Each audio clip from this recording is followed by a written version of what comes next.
জামাতের পক্ষ থেকে বলুসুলের পক্ষ থেকে ছাত্র সেনার পক্ষ থেকে গোলাম সেনার পক্ষ থেকে জামাতের পক্ষ থেকে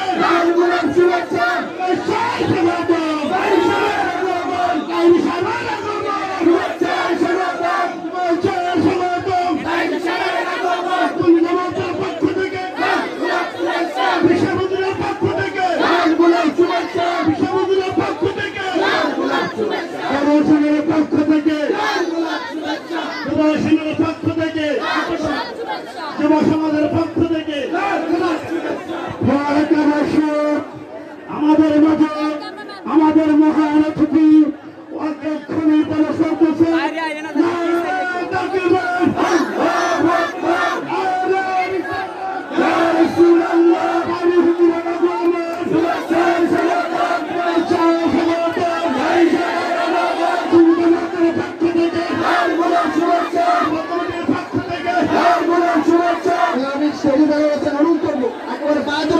আপনাকে চুপ নেমে যান স্টেজ আনতে পারে অনুষ্ঠান কেমন আছে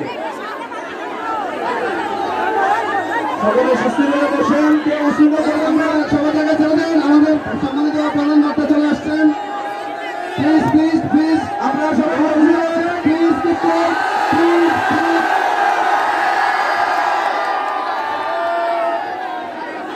इंशाअल्लाह alhamdulillah our chief guest Mufti Ghayazuddin Tahiri has reached to us. Don't worry, don't make a noise, keep quiet. Inshallah, in no time we will deliver his speech. Please, please. সম্মানিত উপস্থিতি আপনারা বসে পড়ুন আপনারা সুশৃঙ্খলভাবে বসে পড়ুন আমি সকলের কাছে বিনীত অনুরোধ করছি আপনারা বসে পড়ুন সময় অল্প হুজুর বক্তব্য আরম্ভ করবেন আপনারা সবাই বসে পড়ুন আপনারা জায়গাটা ক্লিয়ার করুন আপনারা সবাই বসে পড়ুন এই জায়গাটা আপনারা ছেড়ে দিন আপনারা জায়গাটা ছেড়ে দেন প্লিজ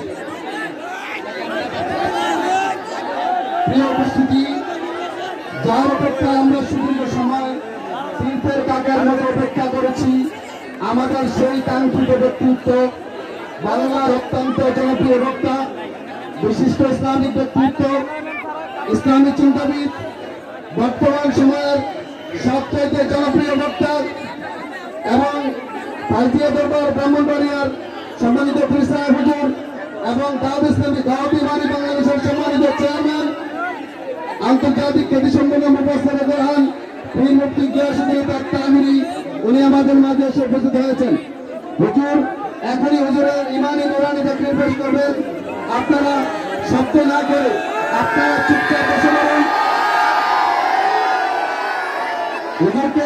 হুজুরের নুরানি ইমানি বক্তব্য উপস্থাপনের জন্য মাহফিল কমিটির পক্ষ থেকে সনির্বন্ধ অনুরোধ করছি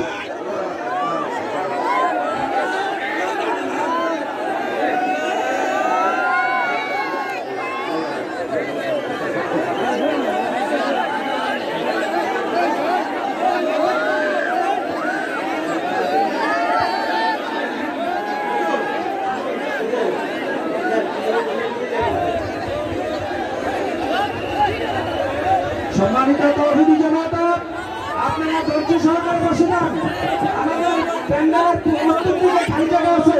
উত্তর দিকে খালি জায়গা আছে সকালে উত্তর দিকে চলে যান পিছনে দাঁড়িয়ে না থেকে উত্তর দিকে খালি জায়গা আছে উত্তর দিকে গিয়ে বসেন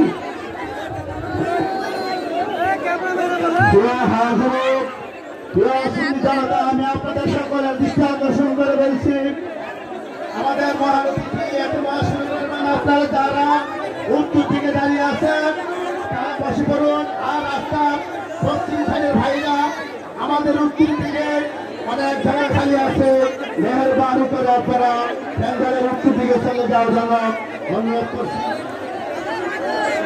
যারা প্যান্ডেলের সামনে আপনারা কথা বলতেছেন আমি স্বেচ্ছাসেবক ভাইদেরকে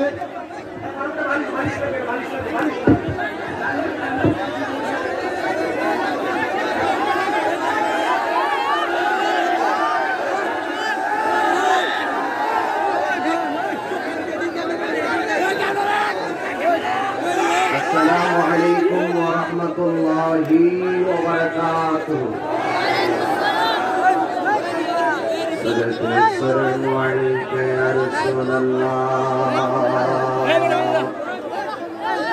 الصلاة والسلام عليك يا حبيب الله الصلاة والسلام عليك يا شفيع المذنبين الصلاة والسلام عليك يا رحمة للعالمين اللهم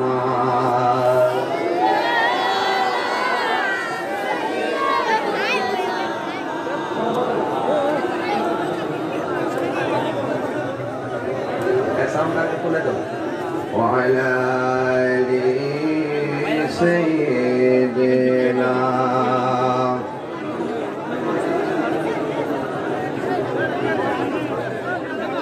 मेरार गुहाई तुम्हारी है आसमान থেকে নামে আল কোরআন ভাঙলো সবার ভুল তোমারই ওপরে আসেন কোরআনের ছায়া করে খালি তোমার আলী আবু বকর ইসলামী ঝান্ডা নীলতে তুলে আল আমিন তুমি ছিলে চিরদিন সকল মানুষের করে হে রাসূল তোমাকে ভুলি আমি কেমন করে আল্লাহুম্মা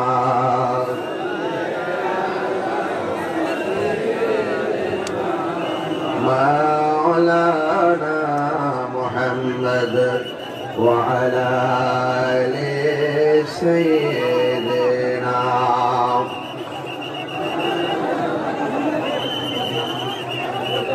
সুন্নাত নয় শুধু মজলুম সহায়ক সুন্নাত উহুদের বাতিলের প্রতিরোধ ঠিক কিনা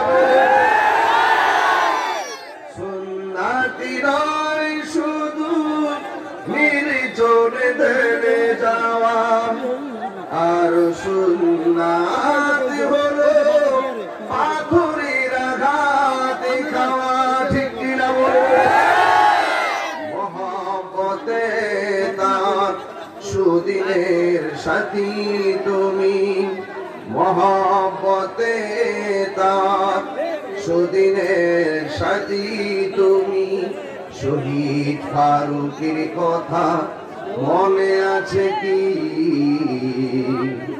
আর কিছু সুন্নাহ আছে তুমি জানো কি জানলেও জীবনে কখনো তা মানো কি সকলে পড়ি আলহামদুলিল্লাহ আলহামদুলিল্লাহ হাজার কোটি লাখ কোটি দরুদ ও সালাম ওই নবী পাকের নূরানি কদম মুবারকে যিনি হায়াতুন নবী সুবহানাল্লাহ আজ থেকে 5 বছর পূর্বে অনেকে নবীকে হায়াতুন নবী মানত না ঠিক কি না বলেন যিনি নূর নবী সুবহানাল্লাহ যারা সারা জীবন নবীরে মাটির নবী বলছে এখন তারা বলতেছে নবীর রূহটা হইলো নূর বডিটা হইলো মাটি মানে অর্ধেক মানছে আর 4 বছর অপেক্ষা করেন দেখবেন এমনিতে ইনশাআল্লাহ বাকিটা এই জন্য আমরা এখন গালাগালি করি না আমাদের কাছে হলো দলিল গুলো দিয়ে দেই ওয়া মা তাদরিনা সুমবি আই আরদিন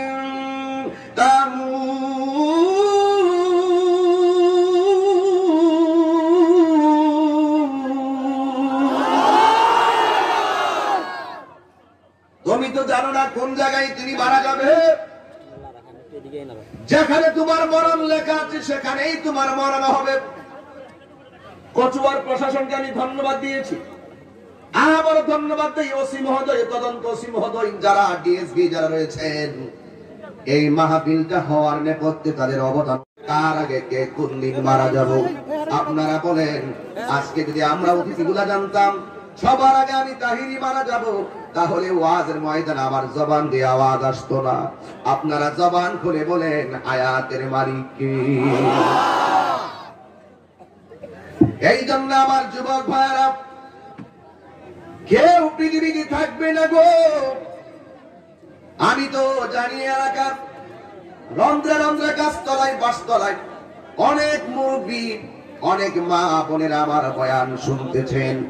আমি শুধু একটা কথাই বলবো, আপনারা বলেন আমাদের আসল ঘরের নাম কি বিল্ডিং না কবর? এই জন্য আমার যুবক ভাইয়েরা, এই জন্য আমার যুবক ভাইয়েরা অনুরোধ করে বলি, সময়টা যেহেতু কনজাস্ট হয়ে গেল, এরপর আমি মূল কিছু কথা বলবো। আপনারা জানেন এই পৃথিবীতে আসার গ্যারান্টি যেমন তেমন, কেউ আগে যাবে কেউ পরে যাবে। অনেক মানুষ বলে হঠাৎ করে মারা গেছে, হঠাৎ করে মারা গেছে। আমি বলি হঠাৎ করে মারা যায় না। যেই দিন তোমার মরণ লেখা আছে সেই দিনই তোমার মরণ হয়েছে, কিন্তু কোন দিন মরণটা হয়ে যেতে পারে তার জন্য তুমি প্রস্তুত ছিল না, এই জন্যই তোমার মরণটা হঠাৎ মনে হয়েছে। ওয়ামা তাদরি নাফসুম বিআইয়ি আরদিন তামুত।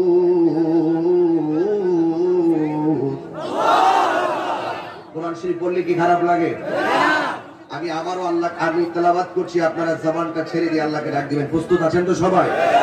আমার এই বরাবর মানুষগুলো দাঁড়িয়ে আছে, অনেক অসুন্দর লাগতেছে আপনাদেরকে দেখে। আপনারা একটু বসেন, তাহলে তো আপনাদের পিছনে অনেকগুলো লোক আবার দাঁড়াতে পারবে। আপনারা একটু বসুন ভাই, আমি কষ্ট দেওয়ার জন্য এসেছি ভাই। আপনারা একটু বসুন, মাটিতেই বসুন, আপনার মাটিতেই বসুন।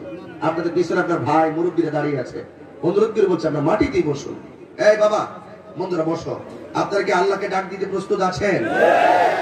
অনেক রয়েছে, অনেক মানুষ কোরআনের কথা বলার মধ্যে প্রতিবন্ধকতা তৈরি করে। অনেক মানুষ বলে আমি যে এই জায়গার মধ্যে আসি, অনেক অভিযোগ করে, কিন্তু যারা আমার ব্যক্তিগত বিষয় নিয়ে গবেষণা করে সবাই খুঁজে পাই আমি আমার বাপ দাদা ক্যানভাসার করতে আমি আসি না, আমি আমার রাহমাতুল লিল আলামিনের গোলামীর কথা বলার জন্য আসি। এই জন্য আল্লাহ বলেন কোন জায়গায় তিনি মারা যাবে পৃথিবীর কেউ জানে না, তুমি নিজেও জানো না। যেখানে তোমার মরণ লেখা আছে সেখানেই তোমার মরণ হয়ে যাবে। কথা বলেন ঠিক কিনা? এই জন্য মানুষের জীবন, জীবনের পরে মানুষের মৃত্যু, মৃত্যুর পরে স্টেশন মানুষের কবর, কবরের পরে আরেকটা পজিশন হলো কিয়ামত, কিয়ামতের পরে আরেকটা পজিশন হাসর, হাসরের পরে হলো মিজান, মিজানের পরে হলো হাউস, হাউসের পরে হলো পুলসিরাত, পুলসিরাতের পরে কেউ জান্নাত, আবার কেউ যাবে জাহান্নামে। প্রত্যেকটা স্টেশন বড় কঠিন স্টেশন। প্রত্যেকটা স্টেশন থেকে যদি নাজাতের মালা, নাজাতের টিকিট নিতে চান আল্লাহর ইবাদত করা লাগবে। আমার নবীর মহব্বতের দরকার আছে না নাই? এই জন্য আমার বাবারা অনুরোধ করে বলি, আপনার বাবা চলে গিয়েছে, আমার বাবা চলে গিয়েছে, অনেকের মা চলে গেছে, অনেকের বাবা চলে গিয়েছে। আজকের মাহফিলটা যারা সাজাইছেন বড় কষ্ট করে সাজাইছেন। হ্যাঁ আমার বড় চরের বাবারা, আজকে যারা এসেছেন আপনাদের এলাকার গুরুস্থান আছে না নাই? আছে। এই গুরুস্থানের মানুষগুলো আনন্দে নাচতেছে। ওরা আর বলতেছে কি জানেননি, বড় চরে মাহফিলে আমার সন্তান, আমার জন্য একটু দোয়া করো। স্বামী ডাক দিয়া কয় স্ত্রী দুনিয়ার রঙে মরিস না, আমার জন্য দোয়া কর। বন্ধু ডাক দিয়ে কয় বন্ধুরি দুনিয়ার কোন তামাশাই মরিস না, আমার সঙ্গে না চলেছিস। আজকের বড় চরের মাহফিলে আমার জন্য একটু দোয়া কর। কারণ দুনিয়ার জীবিত মানুষ যারা কবরবাসীর জন্য দোয়া করে, আল্লাহর কসম করে বলি ওই জীবিতদের দোয়ার উসিলায় আমার আল্লাহ কবর আযাব মাফ করতে পারে কি পারে না? মিনহা খালাকনাকুম وفيها نعيدكم ومنها نخرجكم تارة أخرى আল্লাহ রাব্বুল আলামিন বলেন, এই মাটি থেকে তোমাকে সৃজন করা হয়েছে, এই মাটিতেই তোমাকে দাফন করা হবে, এই মাটি থেকে তোমাকে একদিন উঠতে হবে। এই জন্য আমার নবী বলেন মরণটা বড় কষ্ট। আমাকে অনেকে বলে হুজুর প্রতি মাহফিলে মরণের কথা কেন বলেন? আরে মরণের কথা বলবো না কেন? আজকে তাহিরি কণ্ঠ আছে বলে তাহিরিকে আপনারা দাওয়াত করেন। এমন একদিন সময় আসবে আমার ফুলের সৌরভ মানুষের গৌরব চিরদিন থাকে না। আজকে আমার উপস্থিত হবে হাজার হাজার মানুষ এসেছেন, এমন একটা সময় আসবে লক্ষ টাকা দিলে আমি আপনাদেরকে এইটা এমন ভাবে আনতে পারবো না। কারণ একটা কথা মনে রাখবেন, ইজ্জত সম্মানের মালিক দেয় আল্লাহ। ইজ্জত সম্মানের মালিক কে? এ বন্ধু, এই মাটিতে যেহেতু চলে যাব, তাহলে আমাদেরকে পাঠিয়েছেন আমার রব। আমরা ওই রবকে অস্বীকার করলে আল্লাহর দরা বড় শক্ত। ওই রবকে যদি আমরা ভুলে যাই, এ যুবক, ওই মালিককে যদি আমরা ভুলে যাই, মনে রাখবা আল্লাহ কিন্তু ছাড় দেয়, কিন্তু ছেড়ে দেয় না। আল্লাহ ছাড় দেয়, ছাড় দেয়, কি দেয়? আরে আল্লাহ ছাড় দেয় কিন্তু ছেড়ে দেয় না। হুজুর ছাড় দেয় মানে কি? ছাড় দেয় মানে হলো এই দুনিয়ার ফ্যাক্টরিতে 30 দিনে 1 মাস 4টা শুক্রবার বাদ দেন, 26 দিন আপনি ডিউটি করলে আপনার বেতন দেয় 1 মাসের। কিন্তু 26 দিনের ভিতরে 10 দিন যদি আপনি ডিউটিতে না যান, মালিক আপনার বেতনটা কেটে দেয়। এটা হলো মালিকের চাকরি, মালিকের কাছে হাজিরার ফসল।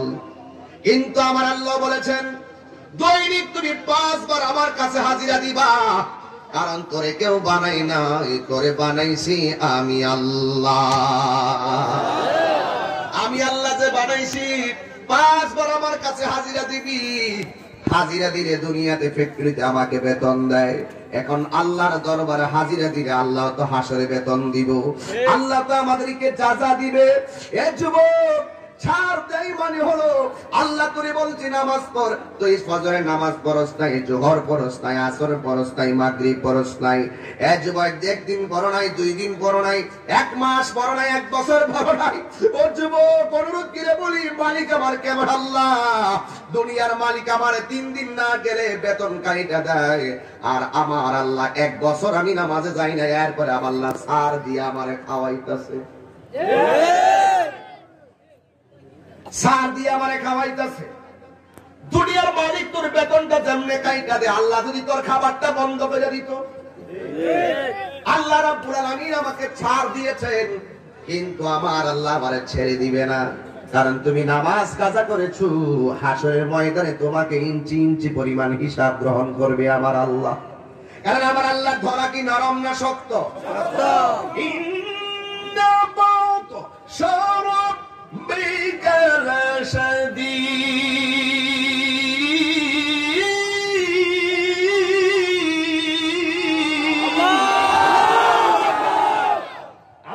ধরা হলো নরম না শক্ত? আরে যুবক, আল্লাহ ধরছে ফেরাউনরে, নীল নদের মাঝখানে নিয়ে ডুবাইয়া মারছে।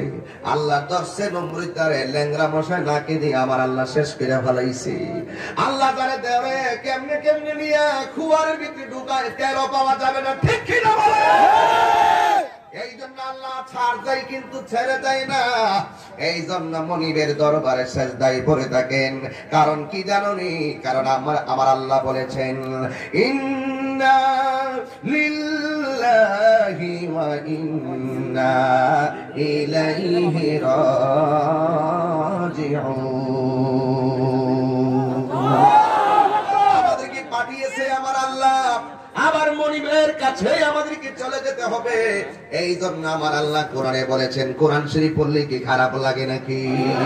কাইফা তাকফুরুনা বিল্লাহি ওয়া কুনতুম আমওয়াতান ফাআহইয়াকুম সুম্মা ইউমীতুকুম সুম্মা ইউহয়ীকুম সুম্মা ইলাইহি তুরজাউন।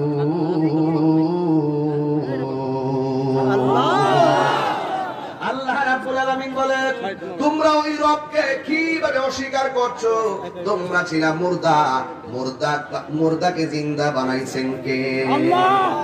এই জন্য আমার আল্লাহ আমাদেরকে বানিয়েছেন টেন্ডারবাজি করার জন্য পাঠাই নাই, রাহাজারি করার জন্য পাঠাই নাই, মারামারি করার জন্য আল্লাহ পাঠাই নাই।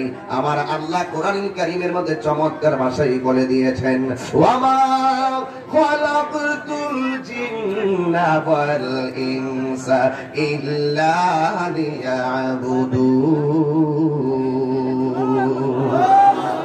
ঘুম আসতেছে আপনাদের? এই ঘুম আসতেছে?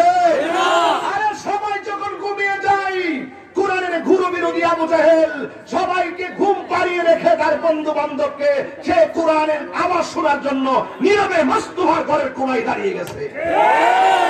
আরে কোরআন তো এমন কোরআন, যেই কোরআন এমন একটি জাদু, এমন একটি আকর্ষণ, যেই উমর রাদিয়াল্লাহু তাআলা আনহু আমার নবীকে মারতে গিয়ে কোরআনের আওয়াজ শুনে মুসলমান হয়ে গিয়েছে।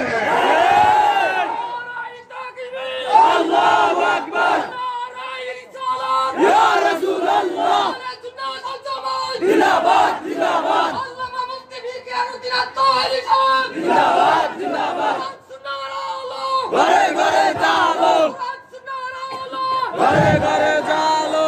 আল্লাহু আকবার বলেন। আল্লাহ ইন্না নাহনু নাযালনা যিকরা ওয়া ইন্না লাহু লাহাফিজুন।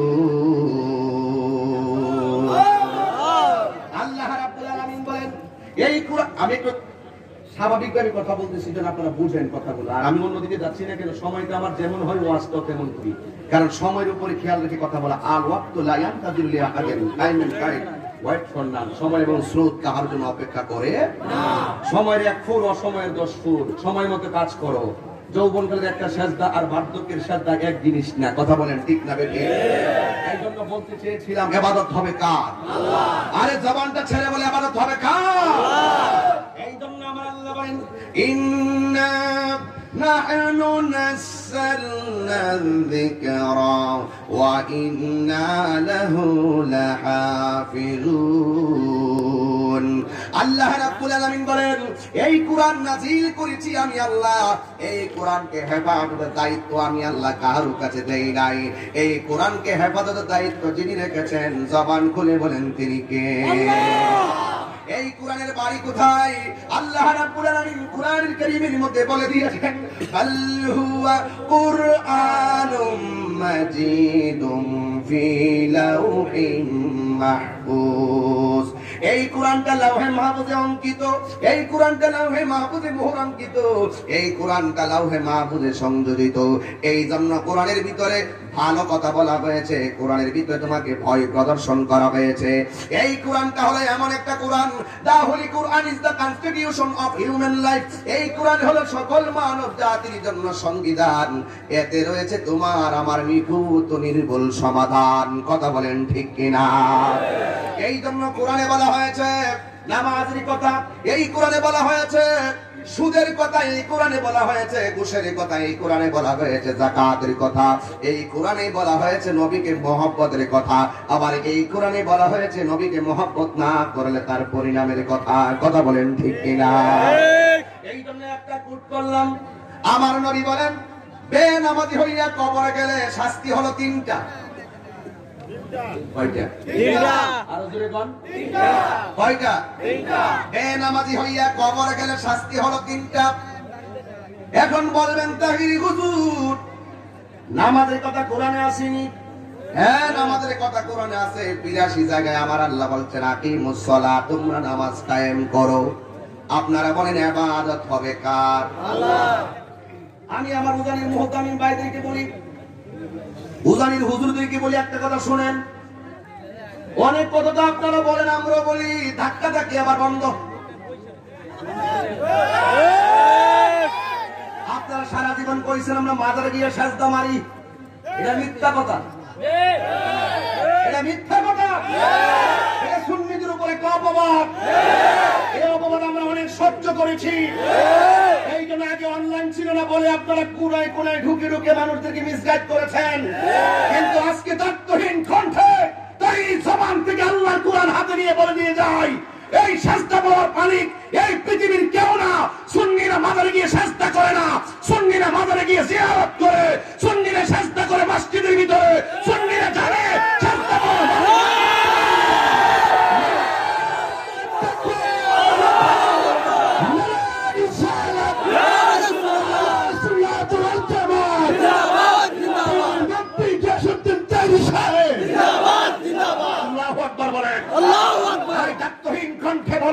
শাস্তা পাওয়ার মালিক কে? আল্লাহ। আল্লাহ ছাড়া কাউকে কি শাস্তা করা যাবে? সুন্নিরা কি আল্লাহ ছাড়া কারোর কাছে মাথা নত করে? আল্লাহ কয়জন? আবার আল্লাহকে ডাক দেওয়ার জন্য প্রস্তুত থাকো মুসলমান, জাগ্রত হয়ে যাও সুন্নি জনতা। এখন কাঙ্কার পীর রাজপথে বীর বেশে নেমেছে, এই সকলকে কথা বলতে হবে। ঠিক কিনা বলেন? ওয়া ইলাহুকুম ইলাহু ওয়াহিদুন লা ইলাহা ইল্লা হুয়ার রহমানুর রহিম।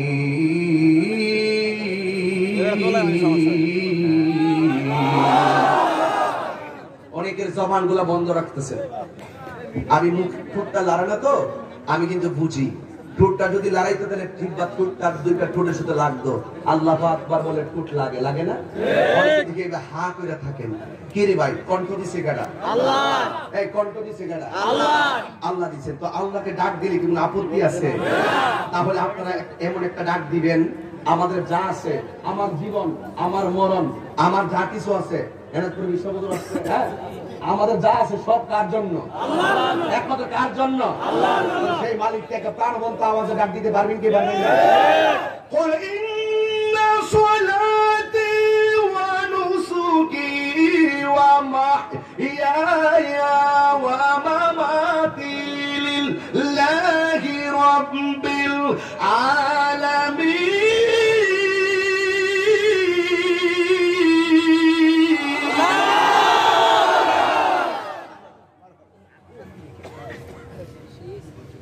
গান গাইতেছি না, এই গান গাচ্ছি না।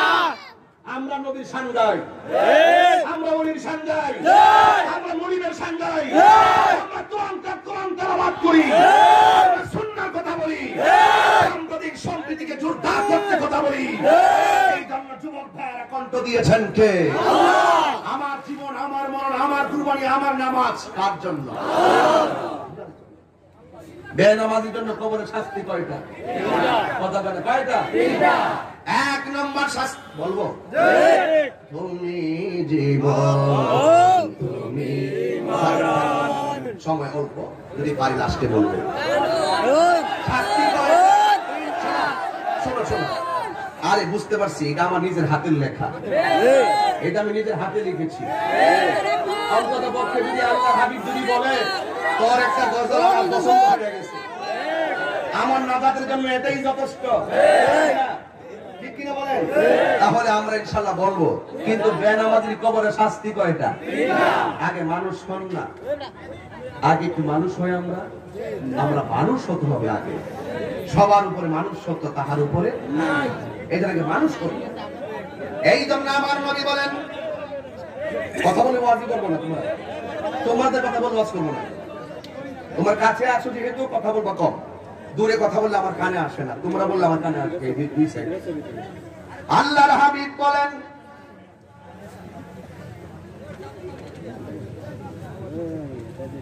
কবরের মধ্যে বেনামাজির শাস্তি কয়টা? এক নম্বর শাস্তি হলো, আমার নবী আপনার নবী বলেন, একটা মানুষকে যখন কবরে দিয়ে মানুষে চলে আসে, যদি সে বেনামাজি হয়, ওই কবরের ভিতরে তিনটা শাস্তির একটা শাস্তি হলো, কবরের ডান পাশের মাটিগুলো এক প্রান্তে চলে যাবে, আরেক প্রান্তের মাটিগুলো আরেক প্রান্তে চলে যাবে, দুই পাশের মাটিগুলো এমন দূরে চলে যাবে, তুমি যতই শক্তিশালী হও না কেন, তুমি যতই টাকার মালিক হও না কেন, এই আমার বড় ছেলের মা পায়ে ধরে বইলা দিয়া যায়, এ আমার কচুয়ার বন্ধুরা পায়ে ধরে বইলা দিয়া যায়, এই আযাব আমরা সহ্য করতে পারবো না, আমার নবী বলেন বেনামাজি হইয়া কবর গেলে দুই পাশের মাটিগুলো তোমার ডান পাশে একটা চাপা মারবে, বাম পাশে একটা চাপা মারবো, ডান পাশের হাড্ডিগুলো বাম পাশের হাড্ডির ভিতরে ঢুকে যাবে, আর ডান পাশের হাড্ডিগুলো বাম পাশের হাড্ডির ভিতরে ঢুকে যাবে। এমন জোরে তুমি চিৎকার মারবারে যতই আমার কচুয়ার বাবারা দুই পাশের মাটির চাপা খাইয়া আল্লাহ গো কইয়া ডাক্কা মারবা। আমার নবী বলেন এই চিৎকার আওয়াজটা যদি দুনিয়ার কোন মানুষের কানের মধ্যে একটা সেকেন্ডের জন্য লাগতো, ওই মানুষটার কানের পর্দা ফেটে গিয়ে রক্তকরণ হতে হতে লোকটা মারা যাইত। চিৎকার মেরে কি আল্লাহু আকবার বলা যাবে না?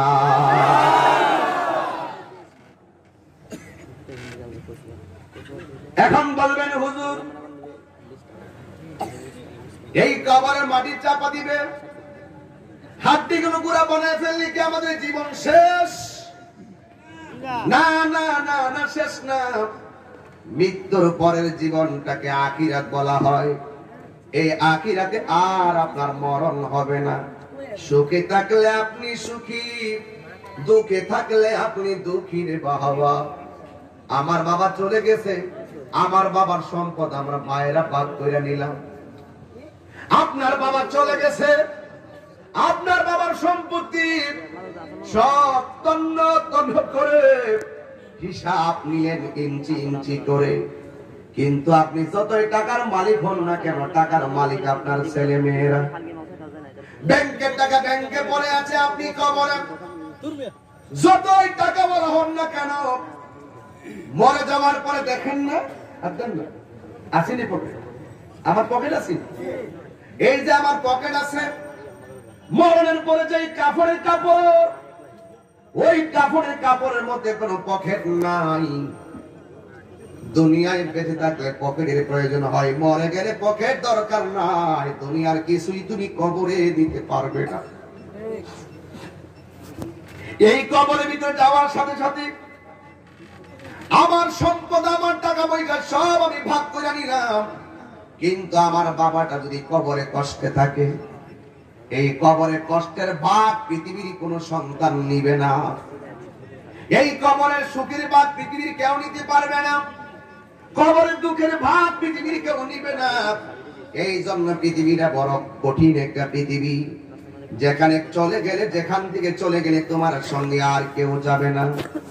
রাসূল বলেন বেনামাজি হইয়া কবরে যেও না, কারণ হাসরের ময়দানে প্রথম হিসাব হবে নামাজের হিসাব। আর কবরের ভিতরে বেনামাজির জন্য তিনটা শাস্তির 2 নম্বর শাস্তি হলো এই কবরের ভিতরে যখন তুমি বেনামাজি হইয়া যাইবা, জাহান্নামের আগুনের কুণ্ডলিটা তোমার কবরটারে বানাইয়া দেওয়া হবে। আল্লাহু আকবার। জাহান্নামের আগুন ধরাইয়া দেওয়া হবে। যদি আমাদের এই বাজারের নাম কি? কচুয়া বাজার। এই কচুয়া বাজারে যদি আগুন লাগে, ফায়ার সার্ভিসে দৌড়ায় এসে আগুন নিভাইতে আসবে। কিন্তু তোমার কবরে যদি আগুন লাগে, পৃথিবীর কেউ তোমার আগুন নিভাইবার ক্ষমতা নাই। কেউ আগুন দেখবেও না, কেউ আগুন বুঝবেও না। এই জন্য আল্লাহ কয় সুম্মা ইউমিতুকুম, আমি তোরে যখন মরণ দিমু, সুম্মা ইউহয়িকুম, আবার তোরে আমি জীবন দিমু। জীবন দেওয়ার পরে তুই যদি আমার পাগল হস, আমি তোরে মুক্তি দিমু। আগুন ধরায় দেওয়ার পরে কেউ তোমার দুঃখের ভাগী হবে না। জ্বলতে জ্বলতে আমরা হয়ে যাবে কিয়ামত পর্যন্ত। বন্ধুরে, ও বন্ধু, আমার থেকে যারা 1 লাখ বছর আগে মারা গেছে, যারা 1000 বছর আগে মারা গেছে, অনেকে কবর বিলীন হয়ে গেছে, কিন্তু লোকগুলা এখনো কবরের ভিতরে। আমি যদি এখন মারা যাই, 1 লক্ষ বছর পরে যদি কিয়ামত হয়, এরপর আমি ততদিন পর্যন্ত আমার কবরে থাকা লাগবে। বেঈমান হয়ে কবরে যন্ত্রণা আর যন্ত্রণা। যদি তুমি ঈমানদার হয়ে যাও, ও যুবক, আমার আল্লাহর হাবিব বলেন বেনামাজির 3 নম্বর শাস্তি হলো এমন একটা সাপ কবরে ঢুকাইয়া দেওয়া হবে। ওই সাপের দাঁতগুলো থাকবে 70 গজ লম্বা, দাঁতগুলো থাকবে লোহার দাঁত, মাথার মধ্যে থাকবে মহিলাদের চুলের মতন চুলের গোছা, আর বডির মধ্যে এমন দুর্গন্ধ থাকবে, এই দুর্গন্ধের কারণে একেবারে এই দুর্গন্ধ যদি পৃথিবীর কোনো মানুষের নাকের মধ্যে লাগতো, ওই মানুষটা কলেরা হইয়া মারা যাইত। আমার নবী, আপনার বুখারী শরীফের হাদিস, এই সাপটা এত বড়, তার দৈর্ঘ্য হলো 450 কিলোমিটার লম্বা। এমন ভাবে তোরে চাপটা মারবো, পৃথিবীতে 10,000টা সাপ দেখলে আমরা দৌড় মারি, আর এত বড় একটা সাপ কবরে তোমার পেঁচাইতে পেঁচাইতে হাড্ডি গুলা গোড়া বানাইয়া তোমার কপালে দংশন করবে না, তোমার নাভির মধ্যে শুধু বারবার দংশন করবে। তুমি যত অন্যায় করেছো ওই জায়গা দিয়েই করছো। এ যুবক, শয়তান তোমার ভিতরে নাক দিয়া ঢুকে না, শয়তান তোমার ভিতরে কানের ছিদ্র দিয়া ঢুকে না। হাদিস শরীফ কইলা দেখেন, শয়তান আপনার ভিতরে প্রবেশ পথে রাস্তা হলো নাভিটা। এই জায়গার মধ্যে শয়তানের ওয়াসওয়াসায় তুমি অন্যায় করেছো, শয়তানের ওয়াসওয়াসায় গো তুমি নামাজ চাইলা দিছো, এই জন্য কবরে সাপটা তোমার নাভির মধ্যে শুধুমাত্র আঘাত করবে। এ আমার বন্ধু,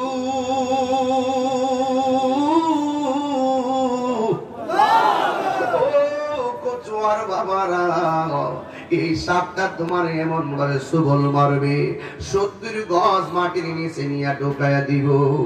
তোমার একবার কবরে ঢুকাইব, আবার তুমি জিন্দা হয়ে যাবে।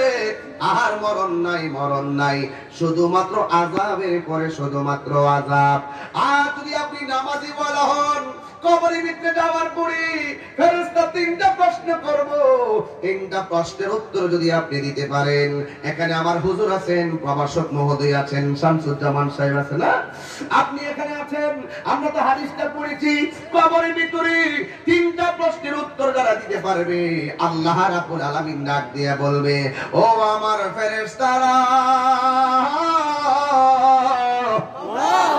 আরে আমার পাগল সব ছাইরা দিয়া অন্ধকার কবর দেশে এসেছে।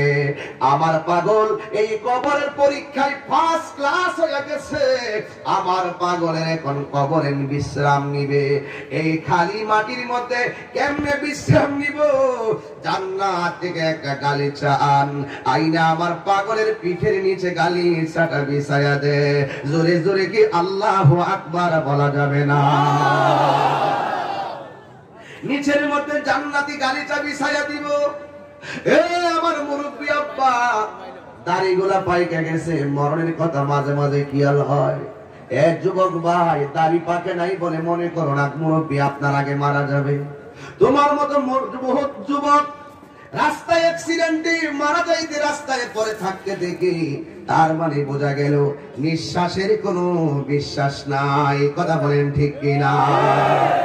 আগের মতো চোখে আমি দেখি না তেমন, চোখ জানি হইয়া গেছে কেমনের কেমন। মুরব্বি, আগের মতো চোখে আমি দেখি না তেমন, চোখ জানি হইয়া গেছে কেমনের কেমন। কেউ বুঝে না চোখে আমার কি হয়েছে, বলো আমার কি হয়েছে? আমি বলি আমার মরার চিঠি এসেছে, বলো আমি বলি আমার মরার চিঠি এসেছে। কারো বউ বলেছে বায়ু চড়াই, পাক ধরেছে চুলের ঘোরাই গো, কেন সে বুঝে না কোন কারণে চুল পেকেছে। আমি বলি আমার মরার চিঠি এসেছে। আগের মতো গায়ে শক্তি পাই না তেমন, শরীর জানে হইয়া গেছে কেমনের কেমন। কেউ বুঝে না কোন কারণে পরিবর্তন হয়েছে। আমি বলি আমার মরার চিঠি এসেছে। জোরে জোরে কি আল্লাহু আকবার বলা যাবে না? মুরব্বি, ও মুরব্বি, দাড়িগুলো পাইকে গেছে। এখন যদি প্রশ্ন করি, এক মনের বস্তাটা মাথায় তুলতে পারেননি, মুরব্বী বলবে হুজুর আমি পারি না।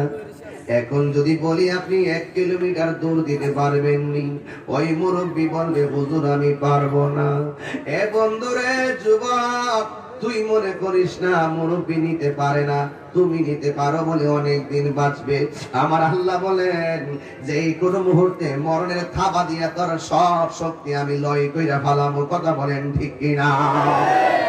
আল্লাহ রাব্বুল আলামিনের হাবিব বলেন, ইমানদার হইয়া নামাজি হইয়া কবরে যাওয়ার পরে কবরের মধ্যে বিছানাটা বিছাইয়া দিবে আমার আল্লাহ। এরপরে আমার আল্লাহ বলেন, ও ফেরেশতারা জান্নাতীকে একটা নূরের হাওয়া কবরে দিয়া দেন। ওই হাওয়াতে তার অন্তরের মধ্যে, শরীরের মধ্যে শুধু আরাম আর আরাম লাগবে। শুধুমাত্র তাই নয়, ওই কবরের ভিতরে ও যুবকের দল, আমার নবী আপনার নবী বলেন, এই কবরে যাওয়ার পরে লোকটা সুন্দর করে কবরে বিছানায় শুয়ে যাবে। শুয়ে যাওয়ার পরে ইমানদার ডান কাত হইবে। আমরা তো ডান কাত হয় না, একবার উপর হয়ে শুই, আরামের জন্য আবার ডান কাতে শুই, আরামের জন্য আবার বাম কাতে যায়। মনের অজান্তে আমাদের চোখের মধ্যে ঘুম চলে আসে। কিন্তু কবরের ভিতরে ইমানদার একবার ডান কাতে যাবে, যেই মাত্র যাবে রে বাবা, ইমানদার তাকায়া দেখবে ওই কবরের ভিতরে ডান দিক দিয়া একটা নূরের আলো ঝলমল ঝলমল করে আলো দিতেছে। আর বড় করে বলেন আল্লাহু আকবার। এবার ইমানদার জিজ্ঞাসা করবে, তুমি কে গো? আমার কবরের ভিতরে তুমি আলো দিতেছো। ওই আলোর জবান খুলে যাবে, আলো ডাক দিয়া বলবে, আল্লাহর বান্দা, আমি দুনিয়ার কোন সূর্যের আলো নই গো, আমি দুনিয়ার কোন চাঁদের আলো নই, আমাকে আমার আল্লাহ আলো বানায়া পাঠাইছি। এবার জিজ্ঞাসা করে, তুমি আবার কেডা? ভাই আমার চিনো না, আমি হইলাম তোমার দুনিয়ার সব নেক আমল।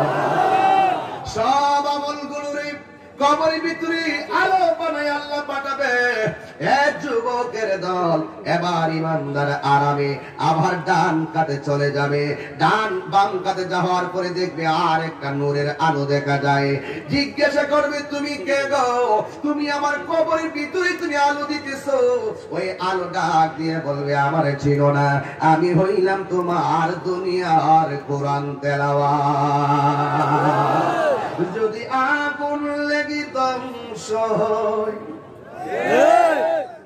যদি আগুন লেগে ধ্বংস হয় কচু আর বইয়ের দোকান, বিশ্ব থেকে এই নামাজের টাইম তো আমরা দিব, অস্থির হয়েন না, নামাজের টাইম দিব, নামাজ তো পড়বো আমরাও, ঠিক না বেঠিক? কথাটা শুনে কষ্ট হচ্ছে আপনাদের? সত্যি করে বলেন, আমি যা বলছি তাকে একটা দলিলের বাইরে বলতেছি? কোরআন নিয়ে যদি কেউ কোনো জায়গায় দেয় আর সমস্ত কোরআন গুলো যদি গাঁটটি বাইন্দা তিতাসের মধ্যে ভাষায় দেয়, কোরআনে কিছু হইব? যদি কেউ কোরআন অবমাননা করে আমরা নিন্দা জানাবো। কি জানাবো? নিন্দা জানাবো, কিন্তু মারামারি করবো।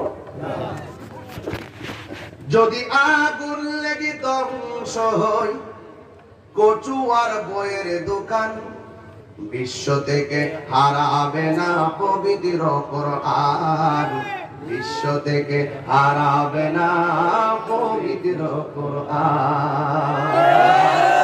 হাত তোলো, হাত তোলো, হাত তোলো, হাত তোলো। আল্লাহু আকবার। নারায়ে তাকবীর, নারায়ে রিসালাত, আহলে সুন্নাত ওয়াল জামাত, পীর মুফতি গিয়াসউদ্দিন তাহরি সাহেব। এই হাত তুলছেন, নামাইছেন কেন লাগে? হাত তুলছেন না আপনারা সবাই? এই আমারে একটা কাগজ পাঠাইছে, বুঝছেন? কোরআনের গানটা শানটা শুনবেন আর এই হাতটারে বিসমিল্লাহ করে পকেটে ঢুকাইবেন।